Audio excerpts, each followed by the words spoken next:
Good evening, everybody. Welcome to the first Growing Beyond Earth Maker Contest session. We're really excited to kick off this second year challenge.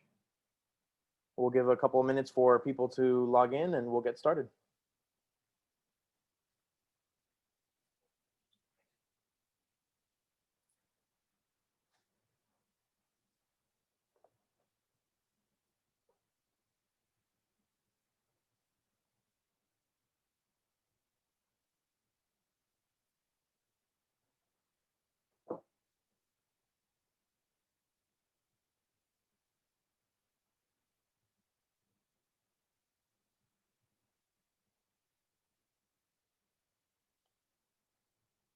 Okay, so for some general housekeeping, I'm going to do about a 20-minute presentation explaining the challenge from last year and how that's translating to the new challenge for this year. And if anybody has any questions during the presentation, you can add your questions inside of the chat and we'll be answering those at the end of the presentation.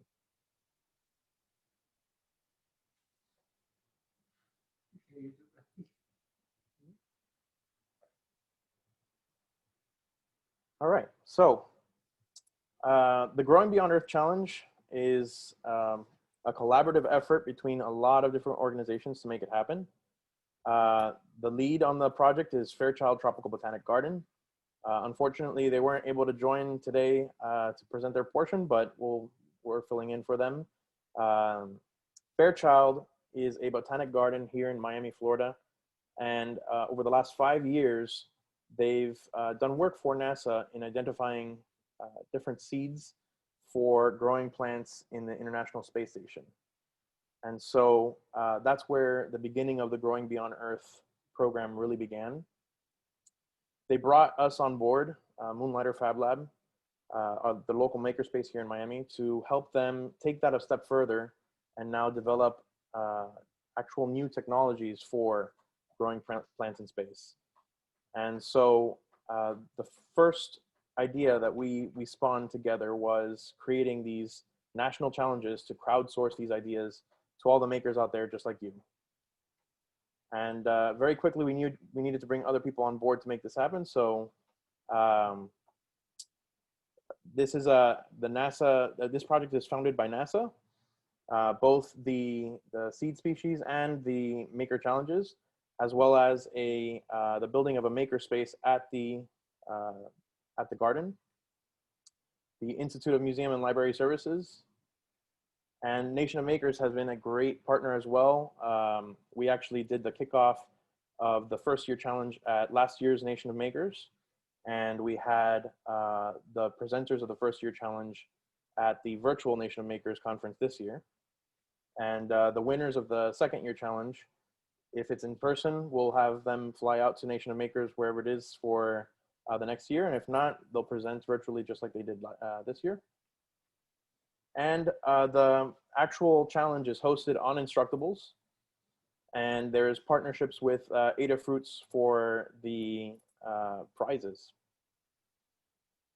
So the general idea is it's an open call to makers across America to submit new designs for vegetable garden systems to be used aboard spacecraft for NASA.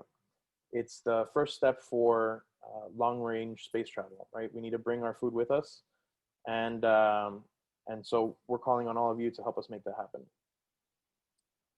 Hello, my name is Ralph Fritchie. I'm the food production manager for NASA at the Kennedy Space Center. Food production, what does that mean? Well, I'm going to tell you a little bit about the whys, the hows, and the whens of food production as it relates to exploration missions in deep space. First of all, the whys. Up until now, we have shipped all of our food from the ground on missions to low Earth orbit. But as we go further out into the solar system and the missions take longer and longer to get there, the quality of that food over time diminishes, especially in regards to key nutrients. So we need to look and see what is it going to take to grow food, plants specifically, as a supplement to the crew diet. The when. When? We're going to be looking at doing this in the very near term. We need to actually start doing the research beyond low Earth orbit as we develop hardware concepts like the Gateway, which is going to be located close to the moon, as we actually do lunar exploration missions, and then as we go out to Mars. So that research is going to begin in the next couple of years. How are we going to do that? At first, we're going to be looking at plant chambers that are very small, given the fact that we're still not going to have big volumes of space to work with. Eventually, over time, we'll be given more space, but for right now, we're looking at things no more than locker size, maybe 2 by 3 feet. So the challenge for you is, how do I grow things effectively in these small volumes to produce the maximum amount of edible biomass, given the minimal resources we'll be providing? I wish you lots of luck in this endeavor. The nation, the world is counting on it. Thank you very much. So that was Ralph Fritchie. He's one of the many NASA folks on board with this project and who've been consulting with the Fairchild staff throughout the entire challenge. This slide is really near and dear to the hearts of the Fairchild folks. They use this to explain how, since the dawn of time, every time human beings have explored new realms, they've brought food with them. So this is actually a piece of ancient artwork that shows people who are wandering to a new land, but they're bringing their plants with them so that they have food when they get there. And so why is it so important, right? If we're looking to colonize places outside of our Earth, we need to bring this awesome power of energy in the form of plants that is completely unique to our planet. So it's the only food out there that we can actually grow and convert the energy of the sun into something that can provide energy to us. So if we're planning to, have a colony base on the moon or on Mars, we need to bring our plants with us. So that's what started the Growing Beyond Earth at Fairchild Tropical Botanic Garden. It was primarily to find and identify the best plants to grow that give you the highest yields of edible biomass, but also to maximize that yield inside of that small space inside the spacecraft. So this is what the program has looked like over the last 5-6 years now. They actually had students from all across the country participate in growing these plants inside of a growing chamber that mimicked the same conditions of the inside of the space station. So they grew the plants over a 30-day period, and they measured the growth at different intervals, and they were able to capture all that data and provide it to NASA, which actually directly informed the seeds that they used in the International Space Station when they launched the new seeds. So as of right now, they're actually seeds from Fairchild's research being grown on the International Space Station, which is pretty incredible. So this is what it looks like at the end of the year. They actually collect all that data and show which plant species were yielding the most edible biomass. And the NASA folks come out to the garden and basically share all the results that those students have worked so hard to create, and that helps improve the next wave of plant growth in the International Space Station. And this is what it looks like on the ISS. They actually obviously that one's a much more high-tech version of what the students have in their classrooms, but if you can see, it's actually very similar in actual dimension, and it's using some of the basic same technologies, the LED lights, the fans, humidity sensors. So what the students are doing in the classroom is actually mimicking the actual conditions of the International Space Station. So the next step is the maker space, right? We're helping them develop a new makerspace dedicated to innovation in food production so that we can actually help them develop new technologies to implement in the International Space Station using all sorts of new innovations in open source electronics and digital manufacturing. The last challenge, we had hundreds of participants from all across the country, and that yielded a number of Make-A-Thons that happened in person last year, including this one in New York. And so these Make-A-Thons basically serve as a way of gathering the community and getting teams to be formed in makerspaces across the country. So that helps individuals who might have some great ideas to share actually get involved in the project when they see that there's a team of people in their communities helping them and supporting them to make it happen. So that last year yielded 5 finalists in each category. There's professional category, a collegiate category, and a high school category. And all of these projects actually can be found online in the Instructables page. So this first year's focus was completely only on the actual form factor, right? So if you noticed in the International Space Station, you had the plants growing on the bottom and you had the lights on the top and a lot of empty space in the middle, right? So when the plant is just a seedling, you're actually losing all of this space in the middle where you can actually be growing more plants. So the first year's call was really just how do we maximize the amount of plants that we can grow in this fixed amount of space, this 50 centimeter cube, right? And so people came up with wildly different ideas, right? So you see one that's triangulated, one that's a rotating cylinder. Others used a tray system. This one's an octagonal shape over here. So that was really the focus of the first year challenge, is just how many more plants can you grow when you change the geometry of the plant growth chamber on the inside. And so we're really excited to announce the year 1 challenge winners.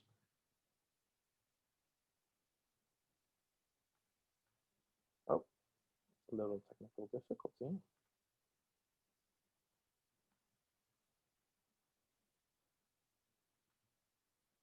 Okay, 1 second.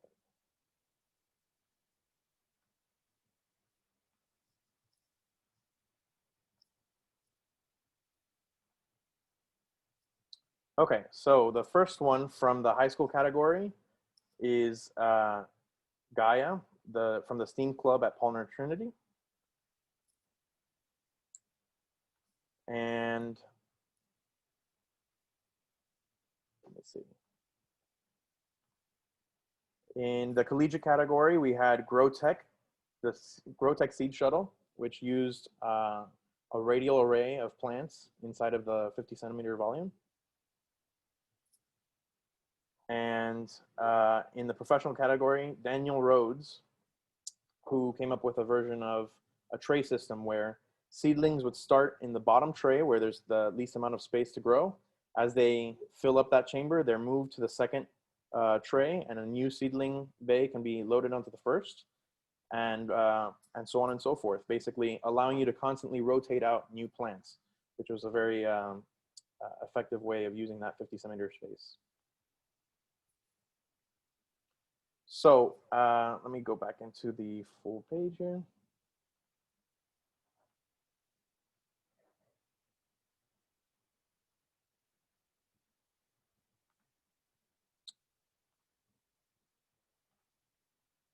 Okay, so the year 2 challenge is focusing on maintaining plants without human intervention. What does that mean?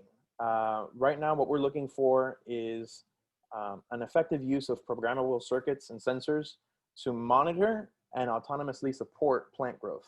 So not only reading the different variables that you need for plant growth, which is light, air, maybe nutrients, water, and then using those sensors to then trigger an output to actually control those elements inside of the growth chamber. So not so much on the form factor this time. In fact, what we encourage you to do is look at year 1's challenge and pick some of the ones that you like from there and decide on actually implementing an electronic system within one of those forms so that you save yourself that time. And really just focus on the system that can help you grow these plants without touching it. So you set it, and then 20 days later, you see if the plants were able to grow without any overwatering or drowning of the roots or any of those life and death challenges that would happen in space. So this happens just like last year, phase 1 and phase 2. Phase 1 would be submitted through Instructables. It's open to high school teams, college teams, and professional teams. And 5 winners will be selected from each of those categories by a panel of NASA scientists. And then once those 5 winners are selected, they move on to phase 2. And those winners will have the opportunity to test their actual design with real plants and capture the data to prove that their system actually effectively grows plants in the chamber. And so one of those teams from each of those categories will then be selected to join Fairchild, ourselves, and the rest of the team at Nation of Makers in the conference next year. So a few things to keep in mind. Today kicks off a Make-A-Thon that will go on throughout the weekend. But we want this just to be the beginning of the year-long process. And so we want you to take this experience and then go and get your community involved. And the way to do that is hosting a Make-A-Thon at your local library, your makerspace, your school, right? Bring together a group of like-minded individuals and meet up with them every month or so to work on the project. And if you set a schedule with people, you'll never know who turns up to actually help you get that project finished. For teachers in the audience, we highly encourage you to bring the design challenge to your classroom. Since it's such a long challenge, it's a whole year-long process, it's actually perfect to implement within your curriculums for high school or college students. It can be done in a single semester, or you can actually spread it out to last an entire year. So what better way to learn than with a real-world STEAM application, right? Something that's going to actually be used in solving real-world challenges. And soon we'll also be announcing Growing Beyond Earth webinars, which will connect the national audience to engineers and scientists at NASA so that you can ask them your questions and help them inform your projects. Just like we'll be doing tomorrow, we'll have Dr. Joy Amasa, who will be speaking to all of you about the botany behind growing plants in space and a lot of the challenges that they've already experienced in their own research. So we're really excited that you're all here. This is the official kickoff of the Year 2 Growing Beyond Earth Challenge right here at Virtual Maker Fair Miami, and it's the first virtual Make-A-Thon that the Make Fair has run. So we're really excited to see how this all works. I want to speak to you a little bit about the logistics of how this is going to work. We want to make sure that no matter where you are, you can participate. So I know a lot of folks in the last year challenge had issues when the pandemic hit that they didn't have access to their makerspace or their school labs. So they didn't have all the materials and tools that they used to. So that's okay. Right now, what we're focusing on for this specific Make-A-Thon is just a looks like prototype. It doesn't have to completely function. We don't expect you to create something in 24, 48 hours, right? But we want to see your process, your thinking. And so cardboard prototypes are okay. If you want to just do it all digitally, you can do that as well. You can take screenshots from Tinkercad or Circuit Maker or Fusion 360, whatever softwares you're using.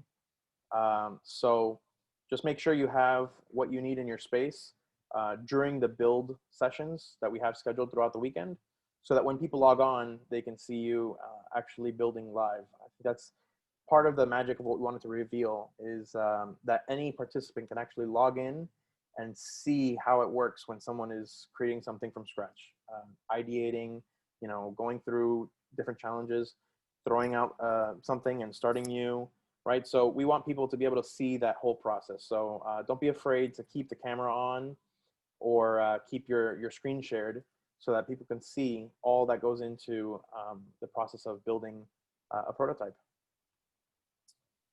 So if you have people that you'd like to work with us on, by all means, invite them, have them register for Maker Faire Miami, and get them to join the live streams. And we'll even facilitate breakout groups if that's something that you're all interested in. We can do breakout groups in Zoom. Or if not, you can also work solo. That's okay too. Be sure to have a webcam set up. So if you have a camera that's pointed at the thing that you're building, that would be ideal. Or you can also share your screen throughout the build live stream sessions. So this is the link. It's actually, if you go to the session page, on the bottom of the page, there's a little handout for the Make-A-Thon. It has this Instructables link on it. So we highly recommend that you start there. You actually click on that link and see the volumetric design winners from last year, and take inspiration from some of the forms that they generated over the entire course of last year, and start thinking about the technologies that you'd like to implement inside of those geometries to make them work optimally. And then also for the Q&A session that we have with Dr. Joy Massa tomorrow, be sure to have some questions ready, some things that are already on your mind that you know that you need answered in order to complete your project. So go ahead and you can either write them down and ask them live, or you can go into the agenda where it says live Q&A with Dr. Joy Massa. You can submit those questions inside of the Q&A tab or in the chats tab, and we'll answer them when the live session begins. And once again, I want to reiterate, you do not have to have a finished working prototype by the end of this weekend. We are looking for the process, the conceptual strength, and the potential, right? So you'll have plenty of time after this weekend to complete the project and actually build it using all the technologies that you're envisioning, and then submit it to the Instructables page. The chat will be through Zoom or any of the community boards on Whova. There's actually a virtual Make-A-Thon community board inside of the Whova app, or during the Zoom meetings, you can actually chat through the Zoom as well. Tomorrow we'll begin with a collaborative whiteboarding session on an app called Miro. And as you all log into that, I'll actually have the link sent inside of the chat there. And all you have to do is click on that, and it'll open up a page where we'll all together, all groups, engage in a collaborative whiteboarding session to just get all the ideas out. And hopefully maybe even spur some team formation, people that you've never met before. There'll be a chance to share some of your backgrounds, and we can actually form teams from all across the country, and all across the world, actually. There's people from other countries actually logged in today, so we're excited to see collaboration happening on a global scale inside of Miami Maker Faire. So that's pretty much it. If you have any questions, you can submit them in the chat. I'll answer them now, but this is the image that we want to leave you with. This is what we're all working towards. All of the collective efforts of everyone submitting these projects, all the research that's going on at NASA, all the research that the students are doing, all that is leading up to a vision for life beyond Earth, right? So it's something that's really exciting to be involved in, and we're really excited to have you all join us this weekend for this Make-A-Thon. So I'm gonna stop the share. If anybody has any questions, go ahead and put them in the chat. You can also do a little hand raise reaction, and I'll unmute you, and you can ask the question live.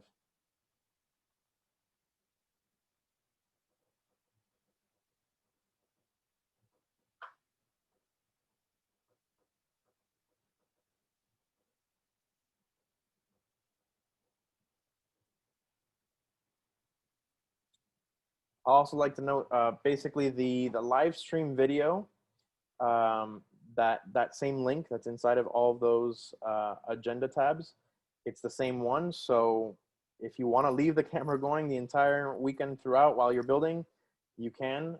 Those agenda sessions are really just so that other attendees can kind of pop in and check in on what is going on. Okay, so we have a question from Michael Hoopman. What plant is being grown in the second year? So we're actually following the same procedures from last year. We had a red romaine lettuce that all of the participants were growing as part of their data collection. So that's going to be the same plant. We're continuing the same exact process.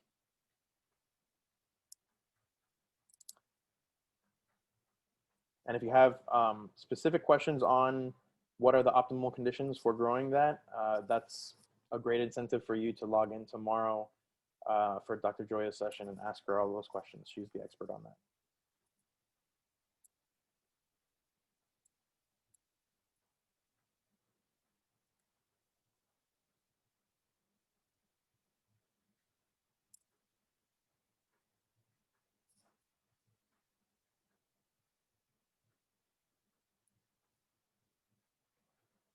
Any other questions?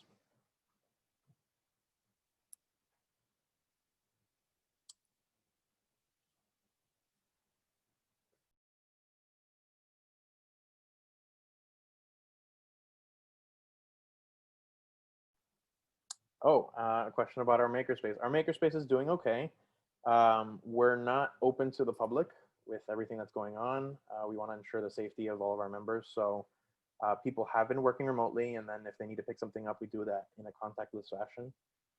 But we have been running educational programs virtually for our STEAM summer camps, and that's been going really well, which is really exciting. And we're still planning on moving to a larger space. We're still in process with that. So I think this would actually be the perfect time to do that when everything's really slow. So hopefully that happens fairly soon. The Instructables. So we're actually still working with the team at Instructables to get the challenge live. They're still in process, but it will be roughly a year from now. So as soon as that is live, we'll email out the dates to everyone who was logged into today's meeting.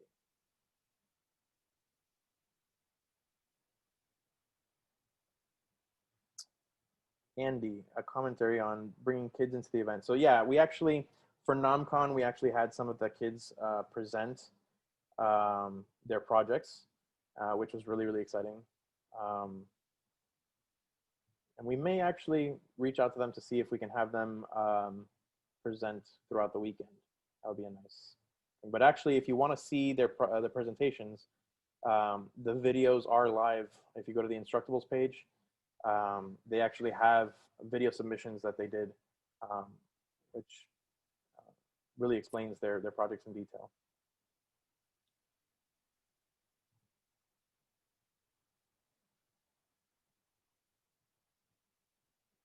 All right, so if you have any other questions about the challenge at all, you can submit them in the community board or on any of the Growing Beyond Earth Make-A-Thon agenda pages.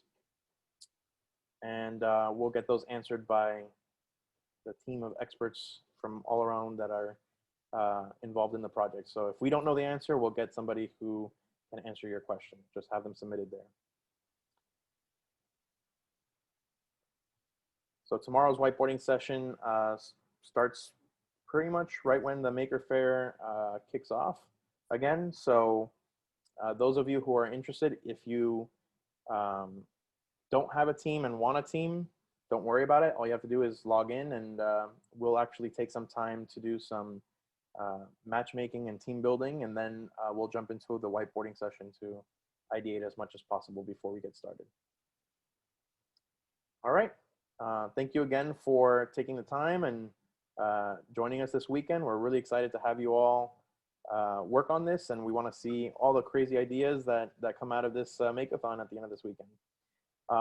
The little incentive there, whoever, there will be a first, second, and third place selected for the Make-A-Thon challenge. So even though this is not the final submission, we are having a little presentation and awards at the end of this weekend for the Make-A-Thoners. And you'll get some NASA swag, some fancy Growing Beyond Earth stickers, and some t-shirts from Fairchild. So lots of little goodies to give away to the teams that exhibit the most potential at the end of the weekend. So hope you all join us tomorrow morning for the first actual work session, and have a good night.